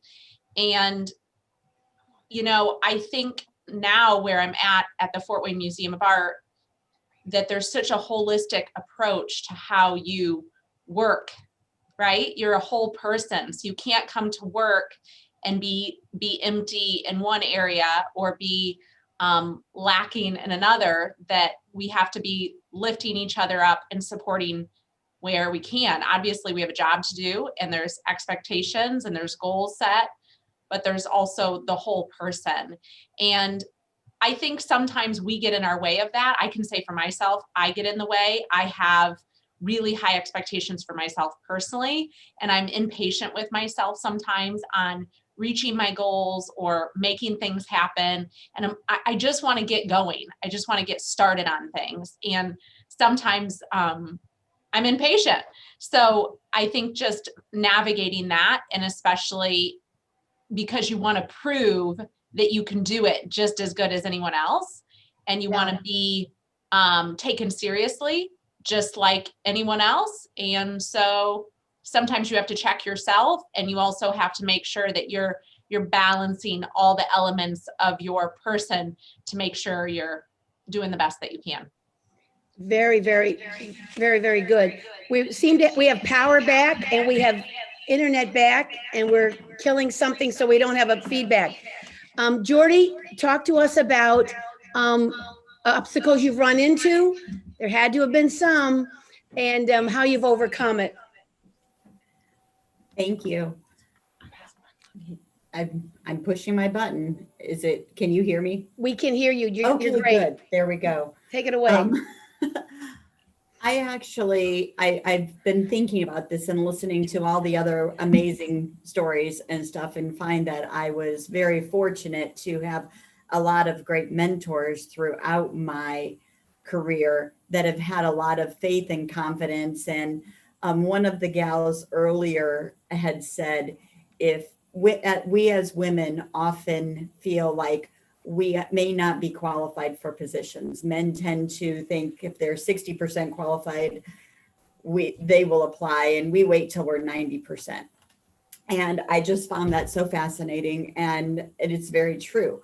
But what I have found is that, and a lot of times where I've gone into positions, I've had such great mentors preceding me that I want to be the kind of boss that they were. And then I spend almost 6 months to a year trying to be somebody that I'm not. And finally, when you internalize the position, the role, then you become who you are in that position. And so I think that is where I've often been my own stumbling block, because I'm trying to be somebody I'm not. And you can't be authentic, and you can't be the best version of yourself in any role. And finally, I had to come to the realization that people that I exceptionally respect and admire and know wouldn't put me in a position that they didn't feel I could be successful in, believed in me almost more than I believed in myself. And how dare I prove them wrong? So I better get my act together. So I think that's how the biggest thing on the stumbling block is, you have to be true to yourself. You have to stick to your morals. You have to stick to your ethics and don't compromise, and move forward with that. And that allows you to be successful in any situation. Absolutely. Lisa, talk with us as Superior George. I bet you've run into an obstacle or two. How have you overcome it? Well, I sure have had a lot of challenges in my career, that's for sure. I know one of the first challenges I had as a young attorney, as I was thinking about this, is that the statistic at the time that I passed the bar was 50% of the attorneys in their first 5 years of practice will leave the practice of law because it's that challenging. Wow. And so my first challenge was, I was bound and determined I was going to make it at least 5 years. I wasn't going to be part of that statistic. So I made it past that. And then as a young attorney, people don't take you seriously. You know, they think you need to be older, wiser before they'll listen to anything that you say. And so I always wanted to, I remember when I was in my 30s, I wanted to be in my 40s. I couldn't wait to be in my 40s. And now I think, was I crazy or what? I wanted to be older. But as an attorney, that's how people value you. You know, you have to look wise. And then the last thing I want to say, I know we're running out of time and I want to be quick, is that I've always said that a woman has to prepare twice as hard, work twice as many hours, and be twice as prepared as a man to be on a level playing field. And I hope that that's no longer the case in some settings, But unfortunately, I still think it applies. And so I would say to young people, I think it does, Lisa, and I think you're right. And I think we all face that. And that's why we need this live chat. We need to inspire each other and tell each other the truth, because it is tough. I certainly face it in the newspaper business. But thank you so much. And you know, your honesty is just overwhelming me all. Let's go on. Barbara, talk about a challenge. You brought up the issue of your color, of race. I can't imagine some of the roadblocks you've run into. Share with us one, a roadblock you ran into, how you overcame it. Oh, where to begin, right? Where to begin? These topics of, you know, because I've had so many people without their help and assistance, whether they were Black, white, brown, whatever. I couldn't have gotten here without their help. So you know, I never want to infringe on anyone's feelings or hurt their feelings because of something that happened. So it's a very touchy subject for me. Gender, race, the whole gamut. Because I mean, I've had some really good people in Fort Wayne, Indiana that have lifted me up and been there when I really needed them. I'm a cancer survivor as of yesterday. So I feel good about that. That's right. That's right. So you guys clap for me because that was tough, but we got through it. I had this, you know, I just really can't do it. I mean, I just don't want to call any name, and I'm not going to say any names, but there have been so many instances where, you know, every morning I get up, I say, okay, what obstacle am I going to run into that's going to remind me that my skin color is different? You know, that's just one of the things that I do as a ritual, me and my girls, you know, but I do it myself because it's not a day go by that something doesn't remind you of what you know, what you look like, right. Or what you're capable of doing. But I know there were people that gave me opportunities, that believed in me, and because of their belief in me, it just pushed me, made me work harder, you know. Gave you strength to fight it. Absolutely. Be a good role model for my daughters and for all the women. Absolutely, you are. You are. Liz, talk to us about some kind of roadblock. I can't imagine whether it's in your committee work, you know, maybe not always being taken seriously, attractive blonde, you know, talk this, how you got past it, what you said to yourself. Actually, I've had good mentors, and because of the profession, they're mostly obviously men anyway.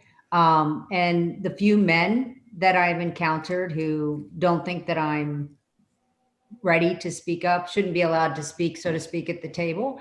I think you just have to ignore them. Politics is a little different. Everybody brings a different skill set to the table, but if you get elected by the people, you should feel that you have the right to speak, and because you've got to vote and you've got to represent them. So it's a little bit different, but I definitely think that when you get into a position, to repeat what all of these wonderful women have said, you have to have confidence that you can do it. You may not have all the skill set the second you enter, but you certainly have the ability to learn how to fill that position and do it well. Very, very good. Margaret, share with us. I mean, you've had such a great, interesting career, contributed so much to LaGrange County, but can you think of a roadblock you ran into and how you got past it? Turn your sound on, Margaret. Hold your bar down or unmute yourself. We can't hear you yet. Okay. Okay, how's that? There you go. We got you. Okay, good. As I was sitting here thinking, I think sometimes we tend to be our own worst enemies. One of the things I learned very early growing up that my parents instilled in me was that there's absolutely nothing you can't do if you put your mind to it. So I had no fear, just trying new things. When Doug was ready to go to school and we had moved to Powell, Indiana, I had the itch to start something. And so I started my first business, which was the nearly new consignment. Lost you, Margaret. There we go. No, we got you. Go ahead. No, we lost you again. Okay. No. There you go. We got you. Okay. So when Doug was in school, started school, I started the clothesline nearly new shop. And then about when he was 10 years old, we found that my husband had lung cancer. We battled that for the next 5 years. It helped that I had the business, but that was a time in our lives when everything took a new direction, and it was very important at that time to still have the confidence that you can survive by the things that you learned that maybe had absolutely no connection to anything that you had needed in your career. So my advice would be learn everything that you can, and even if it's something that you don't think you're interested in at the time, read. I'm an avid reader, and that's why we were able to start the Art Paws and Claws bookstore, is because all of the books that I had read, some of them had nothing to do with business, but they played a big part when I was trying to dig ourselves out of a big hole after 5 years of fighting cancer. Really enjoyed reading about it. Alicia Venny, again, health department, COVID era, newly married, but talk to us about some kind of obstacle you've run into and how you got past it. Thank you, Lou. So kind of touching on what Jordi and what Lisa Bowen-Slaven said, two of my largest obstacles were actually to get out of my own way. Being new in the administrative role and going from employee to supervisor and kind of going from buddy to boss, as Fred Pryor would say, developing those kind of talent management skills and how to communicate effectively, definitely that was a transition for me, and it was a struggle because I wanted to be everyone's friend, but in some cases you can't. You actually have to take the leadership role and you have to take accountability for the department, and that was a transition for me. And then kind of what Lisa said about how you're 30, which I turned 30 this year, I want to be 40, because sometimes I feel like my age, it does me a disservice. They don't take me seriously because I look young, and it's hard, but I learned that if I communicate effectively and I'm clear and concise, and I have good role models that kind of taught me how to communicate, that people will finally listen to my message and not see me as somebody who's young and doesn't have enough experience. That what I am saying is valid and it actually holds weight in my career field. Terrific. Wow. Yeah. I think a lot of us can identify that. I looked very young. I used to, and blonde. And I used to say, being in the newspaper business, completely dominated by men in leadership. When you were blonde, a woman, and Southern, you were triple stupid. And that's how people viewed you. And so you had to do about 150% to be taken seriously. Yes. Let's wrap up with Jennifer Lutter. Jennifer, tell us a challenge you've run into and how you've overcome it. Maybe it was with your spouse even, taking your opinion in business. I wonder. So share with us something you've run into and how you've overcome it. And then we'll wrap up. Fortunately, with my spouse, we actually work very, very well together, which is people kind of how well we work together, because we work together all day and still go home and try to separate those lives. So that has been an obstacle in itself, just trying to separate the work life from the home life when you live together with your partner. But for me, most of it was just like many said, getting out of my own way, knowing that even though this may not have been where I was before, I might not, with the winery, I now manage 40 to 50 people.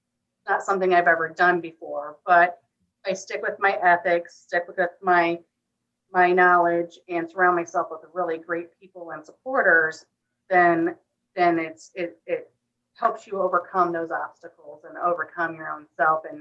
And when they believe in you, it's easier for you to believe in yourself. So you got to surround yourself with really good people who support you, back you up, and just know that you are capable, and make yourself believe that during the week and during the day. So because I am too one of those people that wanted to be friends with a lot of people, but sometimes you just can't.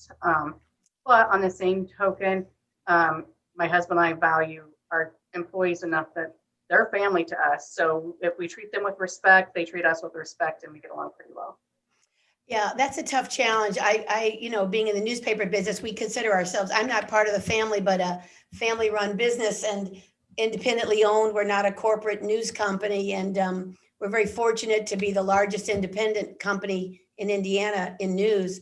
And, but it's a challenge, because people feel like the family, but you have to be the boss sometime. I can really identify with it.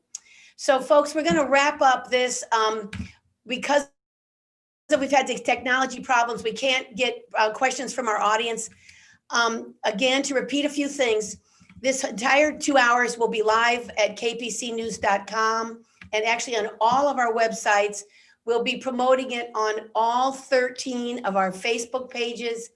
We're going to, for those who registered for this, we're going to be sending you the contact information that you can follow up with these women.